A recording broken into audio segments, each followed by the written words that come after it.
कल हमने पढ़ा था दूरी सूत्र, डिस्टेंस फॉर्मूला, है ना। डिस्टेंस फॉर्मूला हमने कल पढ़ा था, है? डिस्टेंस फॉर्मूला हमने कल पढ़ा था। क्या पढ़ा था इसमें कि 2 पॉइंट्स हैं ए और बी, है ना, जिनके कोऑर्डिनेट्स यानी निर्देशांक, जिनके कोऑर्डिनेट्स यानी जिनके निर्देशांक x1, y1 है और x2, y2 है। तो इनके बीच की दूरी यानी AB हमको निकालना है। तो यह AB जो होता है ना, x कोऑर्डिनेट के डिफरेंस का स्क्वायर है, ठीक है, यानी x2 माइनस x1 और y2 माइनस y1 के होल स्क्वायर के स्क्वायर रूट के बराबर होता है, ठीक है। और ये एक लेंथ होता है, इसका कुछ यूनिट होगा, है समझ में, कुछ यूनिट होगा, इसीलिए इसको हम क्या करते हैं, इकाई में मेजर करते हैं। यानी लेंथ है तो लेंथ का कुछ यूनिट होगा ना, हाँ। लेंथ को किस में मापते हैं, मीटर में, सेंटीमीटर में, इस हिसाब से मेजर करते हैं, ठीक है। तो ये था दूरी सूत्र। दूसरा पॉइंट है ना, जैसे मान लीजिए कि एक लाइन सेगमेंट है AB, यानी एक रेखाखंड है। क्या है, एक रेखाखंड है, लाइन सेगमेंट है। यदि इसके कोऑर्डिनेट्स x1, y1 है और इसके कोऑर्डिनेट्स x2, y2 है, x2, y2 है। यदि कोई पॉइंट C है ना, कोई पॉइंट C जिसके कोऑर्डिनेट यानी जिसके निर्देशांक x और y है, इसके निर्देशांक x और y हैं, यह AB को m/n में विभाजित करती है। m/n में विभाजित करती है कौन, पॉइंट C विभाजित करती है। यानी point C divides the line AB in the ratio m/n में विभाजित करती है, ठीक है, विभाजित करती है। तो ये जो आपको दिख रहा है कौन सा, C है ना, पॉइंट C का निर्देशांक यानी बिंदु C के निर्देशांक क्या होंगे, बिंदु C के निर्देशांक क्या होंगे। तो बिंदु C के निर्देशांक के लिए हम लिखते हैं, है ना, जरा गौर कीजिएगा यहाँ पे, बिंदु C के निर्देशांक के लिए हम लिखते हैं, है ना, क्या लिखते हैं, mx2 plus nx1 upon m+n, कमा, है ना, ये देखिए ये x के लिए हो गया, किसके लिए हो गया, x के लिए, और दूसरा my2 और ny1 बटा m+n। आया समझ में। तो यहाँ हमने निकाला बिंदु C के निर्देशांक, आया समझ में, बिंदु C के निर्देशांक। तो इस हिसाब से कंपेयर करें तो x का जो वैल्यू होगा mx2 plus nx1 upon m+n है, और y का जो वैल्यू होगा my2 प्लस ny1 अब बट्टा कितना होगा, m+n होगा। आया समझ में। तो यहां से जो हम देख रहे हैं कि पॉइंट C जो है लाइन AB को m/n में विभाजित करती है, यानी m/n में विभाजित करती है। तो पॉइंट C के निर्देशांक क्या होंगे, आया समझ में, पॉइंट C के निर्देशांक क्या होंगे। तो इस निर्देशांक को निकालने के लिए हम जिस सूत्र का प्रयोग करते हैं उस सूत्र का नाम है विभाजन सूत्र। कौन सा नाम, सेक्शन फॉर्मूला, विभाजन सूत्र। कौन सा फॉर्मूला, विभाजन सूत्र। और ये देखिए पॉइंट C जो है AB को इंटरनली डिवाइड कर रही है, इंटरनली मतलब बीच में से कहीं से डिवाइड करेगी। तो इस विभाजन को हम कहते हैं अंतः विभाजन। क्या बोलते हैं, अंतः विभाजन, अंतः विभाजन। है समझ में, अंतः विभाजन इसको बोला जाता है, समझ आ रहा है, इसको अंतः विभाजन बोलते हैं। एक तो फॉर्मूला आपका हो गया दूरी सूत्र। कौन सा फॉर्मूला हो गया, दूरी सूत्र। दूसरा फॉर्मूला आपका कौन सा हो गया, विभाजन सूत्र। विभाजन सूत्र में क्या है, ये क्लियर है, पॉइंट C के निर्देशांक, पॉइंट C के निर्देशांक बताने हैं जो लाइन AB को m/n में विभाजित करती है, m/n में विभाजित करती है। समझ आ रहा है? m/n में विभाजित करती है ना। तो पॉइंट C के निर्देशांक क्या होंगे? तो ये हो जाएगा आपका x = और ये y = किस सूत्र से? विभाजन। आया समझ में? पॉइंट C के निर्देशांक हम यहाँ से निकाल सकते हैं। समझ आ रहा है? इसको और यदि हमको छोटा बनाना है, इसको यदि हम और इसको छोटा बना दें, है ना, तो लेट कर लें यदि m/n = k, है ना, यानी रेशियो को हम k मान लेते हैं, देन x का जो वैल्यू बनेगा, है ना, x का जो वैल्यू बनेगा, देखिए ध्यान से, है ना, x का जो वैल्यू बनेगा वो कितना बनेगा? तो kx2 + 1 बट्टा k + 1, और y का जो वैल्यू बनेगा ky2 + 1 बट्टा k + 1। है समझ में? यदि k को हम इतना मान लें, सॉरी m/n को इतना मान ले, तो ये k हमारा इतना बन जाएगा। ठीक, कहां से आया? तो इसमें से हम ऊपर से n कॉमन कर लिए, क्या कॉमन कर लिए? n कॉमन कर लिए, और नीचे से भी n कॉमन कर लिए। तो जब n कॉमन कर लेंगे तो कैंसिल हो जाएगा और बच जाएगा हमारा कितना? m/n। सीधा सीधा सीधा। देखिए यहाँ पे आपको मैं बता रहा हूँ, mx2 + nx1 हो जाएगा। अब बट्टा कितना है? m + n है। आप इसमें से n बाहर कीजिए, n बाहर कीजिएगा ना, तो ये बन जाएगा m/n, फिर मल्टीप्लाई होगा तो n कट जाएगा, और यहाँ n जब खींच लिए तो यहाँ सिर्फ क्या बचा? x1 बचा।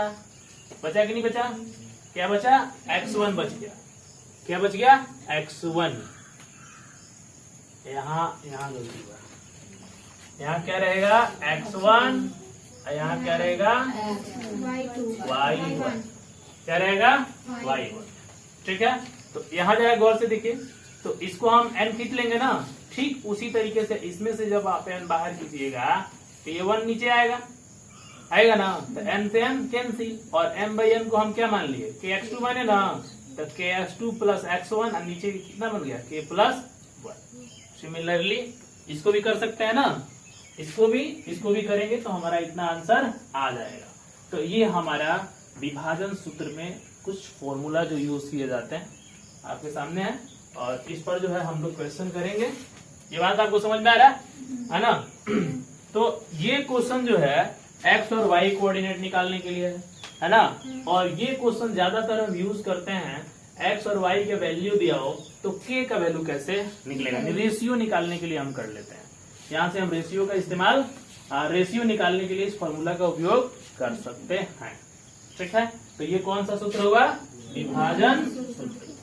है समझ में? तो विभाजन सूत्र में यहाँ हमने देखा है ना, यहाँ जो बिंदु C है, कौन? बिंदु C है ना, बिंदु C जिसके कोऑर्डिनेट x और y हैं, है ना, AB रेखाखंड को है ना m/n में विभाजित करती है, m/n में विभाजित करती है ना, यानी here point C divide the line AB in the ratio m/n। Show है ना बिंदु C के निर्देशांक क्या होंगे। समझ आ गया? ठीक है, ठीक है, तो ये हो गया आपका विभाजन सूत्र। कौन सा सूत्र हो गया ये? विभाजन सूत्र, सेक्शन फॉर्मूला।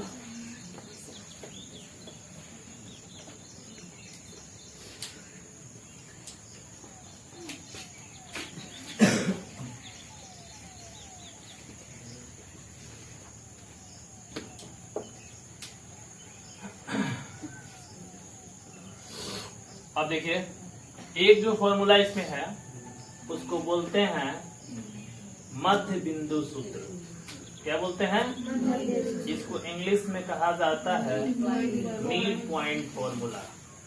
क्या बोलते हैं? मिड पॉइंट फॉर्मूला इसको कहा जाता है ना, मध्य बिंदु सूत्र। देखिए जरा, इसमें क्या है कि माना एक लाइन है AB जिसके है ना 2 इंच के कोऑर्डिनेट x1, y1 है और x2, y2।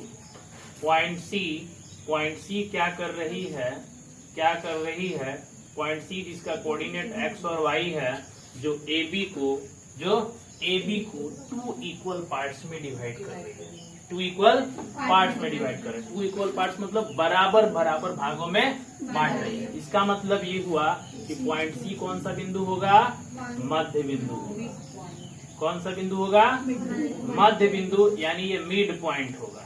और जब मिड पॉइंट होगा, है ना, तब हमको क्या चाहिए, कोऑर्डिनेट चाहिए किसका, सी का।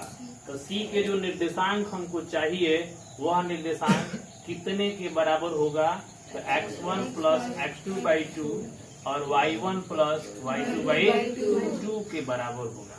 यानी x का वैल्यू हम कैसे निकालेंगे, x1 प्लस x2/2 और y का वैल्यू कैसे निकालेंगे, y1 प्लस y2/2 करके निकालेंगे। इसको बोलते हैं मिड पॉइंट। आया समझ में? तो मिड पॉइंट जब हो जाता है ना, तो यहाँ पर जो m है और जो n है ना, m और जो n है, इसका जो रेशियो बनता है ना, वो दोनों कितना हो जाता है, 1:1, दोनों बराबर हो जाता है। और जब दोनों बराबर हो जाता है, तो यही वाला फॉर्मूला देखिए ना, k का वैल्यू आप 1 रख दीजिए, नीचे भी रख दीजिए, नीचे भी, तो आपको ये फॉर्मूला नहीं मिल जाएगा, है? इसी में रख दिए, k का वैल्यू 1 रखिएगा तो x2 प्लस x1/2 और y1 प्लस y2/2, उसी फॉर्मूला से ये भी आया होगा। तो ये है आपका मिड पॉइंट फॉर्मूला। है समझ में? क्या ये मिड पॉइंट फॉर्मूला है। यहाँ तक किसी कोई दिक्कत नहीं ना? तो ये हो गया मिड पॉइंट फॉर्मूला। अगला फॉर्मूला जो है, जो नेक्स्ट फॉर्मूला है, मूल बिंदु से दूरी। चलिए इसका भी बता देते हैं आपको। मूल बिंदु से दूरी का क्या मतलब होता है, मूल बिंदु से दूरी, ये अक्सर सवाल पूछता है, आपका ऑब्जेक्टिव में पूछता है ना, यानी distance from origin. Distance from origin, origin का मतलब मूल बिंदु। जैसे मान लीजिए, मूल बिंदु कहने का मतलब ये हुआ कि एक जो लाइन है ना आपका, मान लीजिए कि एक लाइन हो गया ए बी है, और दूसरा एक पहला पॉइंट आपका कहाँ है, ओरिजिन पर है। तो जब मूल बिंदु कहेगा ना, तो कहाँ होगा एक बिंदु, ओरिजिन पर होगा। और ओरिजिन पर होगा तो उसका निर्देशांक तो आपको पता है, 0,0, और 0,0 है, और b का मान लेते हैं x, क्या है, y है। तो अब यहाँ पर OB, तो इसको हम कहेंगे क्या, डिस्टेंस फ्रॉम ओरिजिन, है ना, मूल बिंदु से दूरी। तो OB का जो वैल्यू आएगा ना, वही डिस्टेंस फॉर्मूला से ही आएगा।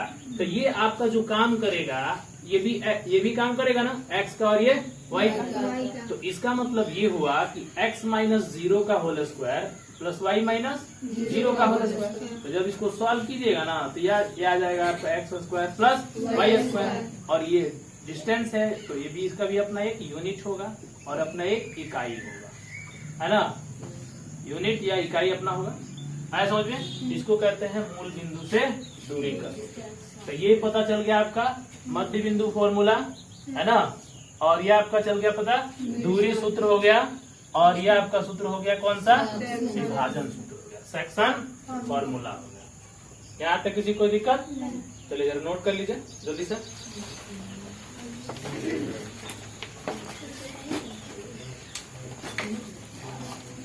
और ये सारा फॉर्मूला आपको याद रखना है, ठीक है, सब याद करते चलिए।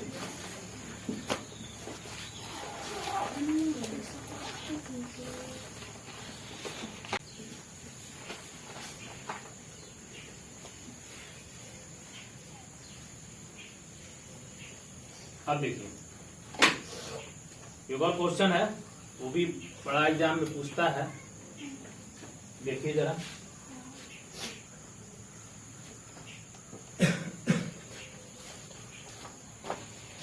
माना किसी त्रिभुज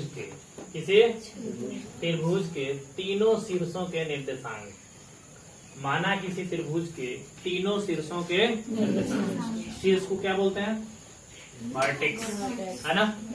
वर्टेक्स मतलब जहाँ दो साइड आके मिलता है ना, उसी को बोला जाता है। तो ये हो गया आपका वर्टेक्स A, वर्टेक्स B और वर्टेक्स C। यदि A के वर्टेक्स x1, y1 है, बी के वर्टेक्स x2, y2 हैं और सी के वर्टेक्स x3, y3 है ना, x3, y3 है समझ में, x3, y3। ये ए और बी, ए बी और सी क्या है, वर्टेक्स है यानी शीर्ष है। यानी माना किसी त्रिभुज के तीनों शीर्षों के निर्देशांक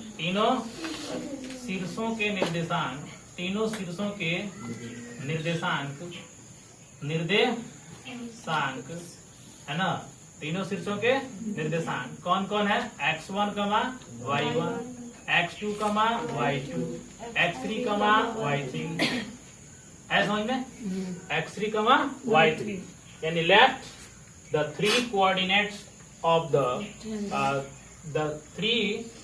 let the coordinates of the three vertices of a triangle, three vertices of a triangle कौन कौन है, x1, y1, x2, y2 और x3, y3 है ना, x3, y3 है। तो एग्जाम में क्या पूछेगा कि त्रिभुज है ना, ठीक है, दिए त्रिभुज के क्या देगा, दिए त्रिभुज के है ना केंद्रक के निर्देशांक बताएं। किसके निर्देशांक, केंद्रक के निर्देशांक बताएं, केंद्रक के निर्देशांक बताएं, केंद्रक के निर्देशांक बताएं। आया समझ में, क्या बताएं, केंद्रक के निर्देशांक बताएं। ठीक है, तो केंद्रक के निर्देशांक मान लेते हैं, इसका केंद्रक कहाँ है, बीच में है, जो पॉइंट O है, और ये x, क्या है, y है। आया समझ में, x, y है, x, y है। तो केंद्रक के निर्देशांक मान लिया कि वह त्रिभुज कौन सा है ना, मान लिया कि त्रिभुज कौन सा है, तो ABC है। कौन सा है, ABC है। केंद्रक क्या है ना, केंद्रक O है। केंद्रक क्या है, O है। इसलिए O के निर्देशांक क्या है जी, O के निर्देशांक x, y है ना, O के निर्देशांक x और y यदि हमको निकालना है तो इसको लिखते हैं x1 plus x2 plus x3/3। ऐसा समझ में, x3/3 और y1 plus y2 plus y3/3। समझ आया। इस तरह से हम केंद्रक के निर्देशांक निकालते हैं। ये केंद्रक है क्या, सेंट्रोइड, इसको इंग्लिश में क्या कहते हैं, सेंट्रोइड है ना। दिए त्रिभुज के केंद्रक के निर्देशांक यानी coordinates of the centroid of A triangle. तो सबसे पहले जाने की बनता कैसे है केंद्रक। तो केंद्रक कैसे बनता है, जैसे मान लीजिए कि कोई ट्रायंगल है ना, और ट्रायंगल के मीडियन, कौन, मीडियन को बोलते हैं माध्यिका। क्या बोलते हैं, माध्यिका कौन सी रेखा होती है, तो माध्यिका एक ऐसी रेखा होती है जो किसी शीर्ष से सामने वाली भुजा पर खींचा जाए तो वह सामने वाली भुजा को 2 इक्वल पार्ट्स में डिवाइड कर दे। तो इसी को हम बोलते हैं मीडियन, यानी क्या है, माध्यिका।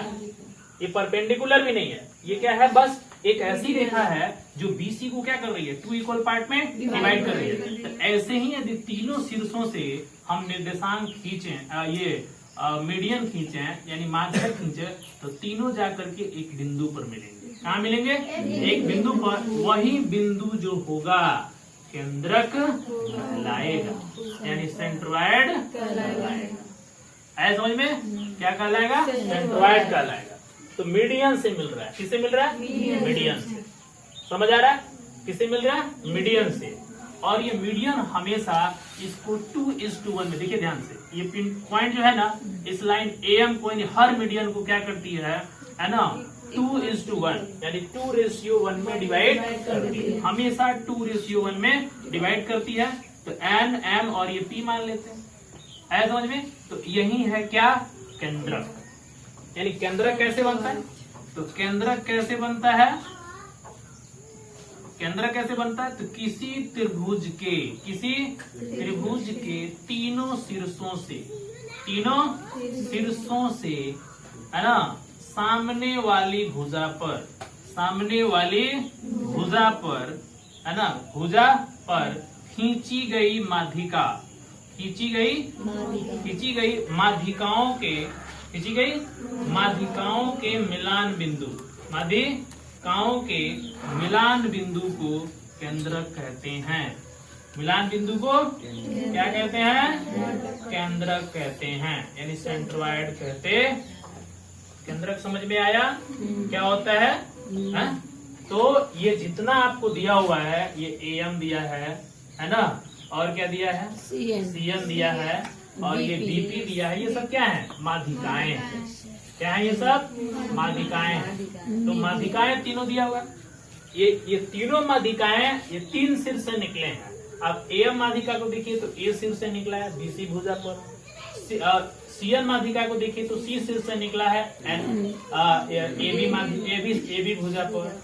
उसके बाद से B को देखिए आप, तो BP देखिए, BP वो माध्यिका है जो क्या का है?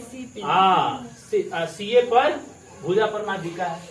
तो इस तरह से जहाँ ये तीनों मिलते हैं ना, वही इसका क्या कहलाता है? केंद्रक, यानी सेंट्रॉइड कहलाता है। तो यदि इसके निर्देशांक x1, y1 है, x2, y2 है, और x3, y3 है ना, तो इस सेंट्रॉइड के निर्देशांक x और y हैं, तो x और y का वैल्यू इस फॉर्मूला से निकल जाएगा ना। हाँ, तो ये क्या हो गया? आपका केंद्रक हो गया। इसी को हम क्या बोलते हैं? केंद्रक। पूछता एग्जाम में केंद्रक कैसे बनता है? तो माध्यिकाओं के मिलान बिंदु से बनता है ना, माध्यिकाओं के मिलन बिंदु। तो माध्यिका क्या है? तो किसी त्रिभुज के सामने वाली भुजा पर एक रेखा इस प्रकार खींची जाती है कि वो सामने वाली रेखा को 2 इक्वल पार्ट्स में डिवाइड कर देती है। और जब 2 इक्वल पार्ट्स में डिवाइड कर देती है तो तीनों एक पॉइंट पर मिल जाता है ना, और वहाँ उसका केंद्र का निर्माण हो जाता है। केंद्र का निर्माण आया समझ में? केंद्र का निर्माण होता है ना, ये ऐसे पकड़ के जब इसमें वृत्त खींचिएगा ना, तो एक चारों ओर वृत्त चलेगा, ऐसे वृत्त चलेगा। आया समझ में? समझ आया? हाँ, केंद्रक समझ में? तो इस पर जो है आपके बुक में क्वेश्चन नहीं है, लेकिन इस पर सवाल एकदम पूछ देता है। 2020 में पूछा था तो हमको याद था ये चीज, पक्का 2020 में, तभी निकाल के देखे हैं 2020 में था, 2020 में था, तो हम बोले ना बता देते हैं इसको, है ना। फिर पूछ देगा तो फिर जो है लोल बन के आ जाएगा सब, है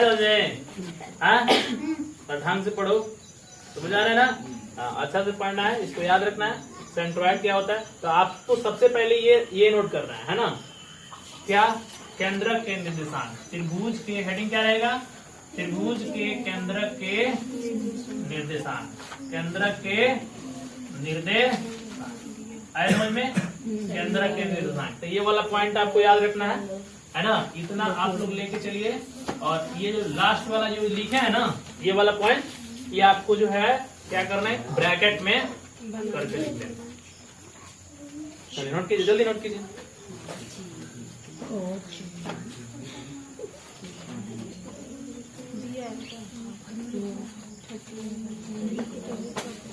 दिया है क्वेश्चन बैंक में दिया है, क्वेश्चन बैंक आ रहे थे एनसीईआरटी में कैसा मजे में नहीं आता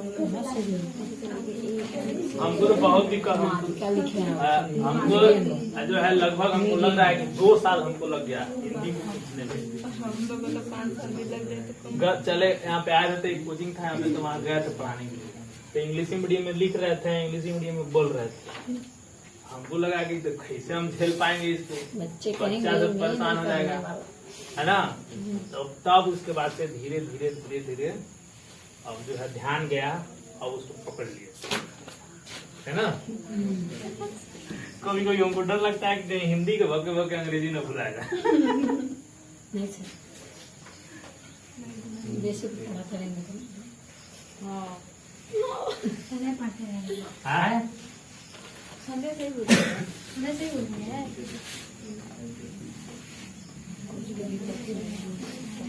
हो गया इतना। चलिए अब अगला प्रश्न है हम लोग का क्षेत्रफल। क्या? किसका क्षेत्रफल? त्रिभुज का क्षेत्रफल क्या होगा, है ना। यही पढ़ना है।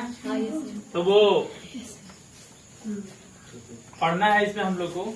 आप लोग तो बहुत पहले से जानते हैं कि जो त्रिभुज का क्षेत्रफल होता है ना, त्रिभुज का यानी एरिया ऑफ जो ट्रायंगल होता है 1/2 इंटू बेस इंटू हाइट कर देते हैं, सर ये काट दिया है ना। 1/2 इंटू बेस इंटू हाइट कर देते हैं। इधर देखिए जरा, 1/2 इंटू बेस इंटू हाइट कर देते हैं। बेस आपको दिया है और हाइट आपको दिया है। जैसे मान लीजिए कि ये ट्रायंगल है ना, ए बी और सी है, तो ये ट्रायंगल ए बी सी है। यदि ये आपका हाइट हो गया एम हो गया, है ना, और तो ये आपका बेस बनेगा ना, तो इस हिसाब से ये त्रिभुज का क्या बनेगा, क्षेत्रफल बनेगा, वर्ग इकाई। आया समझ में। और दूसरा ये था कि यदि त्रिभुज के तीनों साइड्स दिए हों, त्रिभुज के तीनों साइड से यदि दिए हों ए बी और सी, है ना, तीनों साइड से यदि दिए हों ए कमा बी और कमा सी, देखिए तीनों साइड दिए हों तो इसका सबसे पहले हम अर्ध परिमिति निकालते थे। आपको बताया गया है अर्ध परिमिति। अर्ध परिमिति जब निकल जाता था तो हम लगाते थे हीरोन्स फॉर्मूला, है ना। हीरो के सूत्र से त्रिभुज एबीसी का क्षेत्रफल, त्रिभुज एबीसी का क्षेत्रफल क्या लगता था हीरो का सूत्र, S इंटू S माइनस ए, S माइनस बी और S माइनस सी वर्ग इकाई। इस तरह से हम लोग फॉर्मूला से हम त्रिभुज का क्षेत्रफल निकालते हैं, ऐसा में। लेकिन अब जो हम लोग को निकालना है ना, अब जो हम लोग को त्रिभुज का क्षेत्रफल निकालना है कोऑर्डिनेट ज्योमेट्री में, तो उस हिसाब से निकालना है कि त्रिभुज के क्या दिए हैं, निर्देशांक। त्रिभुज के निर्देशांक दिए हुए, देखिए। तो ये वाला फॉर्मूला क्लियर हो जाएगा। अब जरा देखिए, यहाँ पर हमको देखना है कि माना त्रिभुज एबीसी, माना त्रिभुज एबीसी के तीनों निर्देशांक, कौन, तीनों निर्देशांक कौन कौन है ना। ए है x1 कमा y1, बी x2 कमा y2, आया समझ में, और सी है x3 कमा y3, आया समझ में। तो यहाँ से हमको निकालना है त्रिभुज एबीसी का क्षेत्रफल। क्या निकालना है, त्रिभुज एबीसी का क्षेत्रफल यानी एरिया ऑफ ट्रायंगल। हीरो का सूत्र नहीं लगेगा। अब हम एक फॉर्मूला यूज करते हैं, है ना, गौर कीजिएगा यहाँ पर। फॉर्मूला क्या होता है, तो 1/2 और सबसे पहले हम x1 लेते हैं, और x1 जब ले लेते हैं तो उसके बाद y1 छूट जाता है और y2 और y3 आ जाता है। जरा इस तरह से फॉर्मूला देखिए, आप प्लस x2 लेने के बाद y2 और 3 ना, 3 के बाद हाँ देखिए 2 ले लिया है ना, तो 2 आपका छूट जाएगा और क्या बनेगा y3 माइनस y1। फिर उसके बाद से क्या आ जाएगा, x3 आएगा ना, x3 आ जाएगा तो y1 माइनस y2, है समझ में। तो यही आपका जो फॉर्मूला है ना, यही आपका जो फॉर्मूला है। जरा यहाँ देखिए, जहां से ये इंड हो रहा है वहां से स्टार्ट हो रहा है, देख रहे हैं ना, जहां से ये इंड हो रहा है वहां से ये स्टार्ट हो रहा है, यानी y2 y3 यानी एक सर्कल बन रहा है। देखिए सर्कल बन रहा है ना, यहाँ पे ध्यान दीजिए, y2 y3, 3 के बाद y3 y1, फिर यहाँ से क्या बन गया y1 और y2। यही आपका बनेगा वर्ग इकाई, और इसी से आपका ट्रायंगल क्या हो जाएगा, निकल जाएगा। आया समझ में। अब देखिए इसको भी पढ़ना जरूरी है, इसलिए पढ़ना जरूरी है ना, कि ऐसे मान लो कि दे देगा त्रिभुज का बेस और हाइट दे दिया, सपोज दैट, है ना, और उसका तीनों वर्टिसेस में एगो गायब कर दिया, x1 गायब कर दिया, चाहे x2 गायब कर दिया, तो इसके सहारे हम क्षेत्रफल निकाल के इसके क्षेत्रफल में रख देंगे, अब सॉल्व करेंगे तो हमारा यहाँ से जो गायब हुआ होगा वो वैल्यू हमारा आ जाएगा। आया समझ में। तो इस तरह से हम जो है त्रिभुज एबीसी का क्षेत्रफल निकालते हैं। इसमें केस बनता है, क्या केस बनता है जरा गौर कीजिएगा। केस ये बनता है यदि त्रिभुज एबीसी का क्षेत्रफल, त्रिभुज एबीसी का क्षेत्रफल यदि 0 हो जाए, क्या हो जाए, 0 हो जाए, है ना, त्रिभुज एबीसी का क्षेत्रफल यदि 0 हो जाए, है ना, तो बिंदुएं कौन, बिंदुएं कौन, ए बी और सी समरेख होंगे। क्या होंगे, समरेख होंगे। क्या होंगे? संरेख। यानी कल बताए थे ना कोलिनियर होंगे। क्या ए बी और सी क्या होंगे? संरेख। आया समझ में? ए बी और सी संरेख। समझ आ रहा है? संरेख का क्या मतलब होता है कल समझाए थे। कोलिनियर का क्या मतलब होता है कोई बताएगा? मतलब एक ही रेखा एक ही रेखा पर तीनों बिंदु हैं, 1 2 और 3, ए बी और सी। और जब ऐसे जब रेखा हो जाएगा तो क्या त्रिभुज बनेगा? नहीं बनेगा। और जब त्रिभुज नहीं बनेगा तो त्रिभुज का क्षेत्रफल क्या हो जाएगा? 0 हो जाएगा। तो ये केस बनता है। यदि त्रिभुज का क्षेत्रफल आपका 0 हो गया तो इसका मतलब क्या हो गया? बिंदुएं ए बी और सी क्या हो जाएंगे? संरेख। तो संरेख दो तरीका से निकालते हैं। एक को जो कल बताए थे डिस्टेंस फार्मूला से, यानी ए बी और बी सी जोड़ दीजिए तो ए सी के बराबर होगा। एक डिस्टेंस फार्मूला से आपका निकल जाएगा। डिस्टेंस फार्मूला से आपका ये निकल जाएगा तो फिर जो है इसका मतलब संरेख होगा। त्रिभुज का क्षेत्रफल निकाल दे रहे हैं 0 हो गया है ना, तब भी ये त्रिभुज के तीनों बिंदु क्या हो जाएगा? संरेख, यानी कोलिनियर हो जाएगा। आया समझ में? तो त्रिभुज के तीनों बिंदु क्या हो जाएंगे? कोलिनियर यानी संरेख हो जाएंगे। आया समझ में? तो इतना आपका फॉर्मूला है। अब इसके बाद जो बचा कुछ होगा वो क्वेश्चन से देखेंगे। तो फिलहाल अभी इतना नोट कीजिए, इसको साइड में नोट कीजिएगा, दोनों पॉइंट साइड में नोट कीजिएगा। और ये है त्रिभुज का क्षेत्रफल, इन तीनों निर्देशांक दिए हुए हैं, है ना। तो आप जो है इसका क्षेत्रफल आसानी से निकाल सकते हैं। इसका डायग्राम बना लीजिएगा, ठीक है। इसमें आपको क्या करना है? डायग्राम बनाना है ए बी और सी। और ये हो गया आपका x1, y1, ये क्या हो गया? x2, y2, और ये क्या हो गया? x3, y3। आया समझ में? चलिए नोट कीजिए, बराबर नोट कीजिए।